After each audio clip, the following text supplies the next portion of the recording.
بعد التعادل أمام نادي الإسماعيلي في الدوري بنتيجة سلبية لأول مباراة لجوميز، الزمالك بيدخل مباراة مهمة جدا في كأس الكونفدرالية، والمرة دي أمام نادي أبو سليم. أهلا وسهلا بيكم حبايب الزملكاوية، ما تنساش تعمل لايك واكسبلور وكمان متابعة.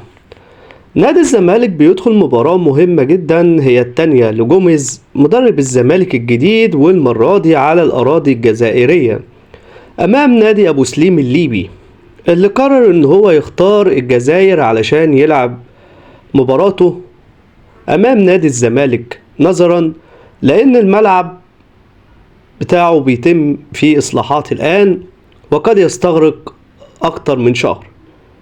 المباراة اللي هتتلعب إن شاء الله الساعة 6 مساء بتوقيت القاهرة على قنوات بي إن سبورتس الرسمية أو قنوات بي إن سبورتس الرياضية. لكن كان في كلام كتير على إن المباراة مش هتتذاع، لكن القاف بيعلن رسميا عن إذاعة المباراة على قنوات بي إن سبورتس الرياضية. هل في قنوات مجانية ممكن تذيع المباراة ولا لأ؟ هو ده اللي احنا هنتابع معاكم ان شاء الله يوم المباراة. لكن كل الكلام بيقول ان القناة الجزائرية علشان المباراة هتتلعب في الجزائر ممكن تذيع المباراة، لكن لسه مش كلام مؤكد.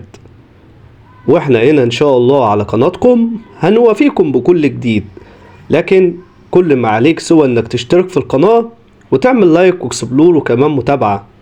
مستني تعليقاتكم، ومستني كمان تكتب لنا في كومنت وتقول لنا توقعك لنتيجة مباراة نادي الزمالك أمام نادي أبو سليم الليبي في جولة في كأس الكونفدرالية. مستني تعليقاتكم. دمتم بخير والسلام عليكم.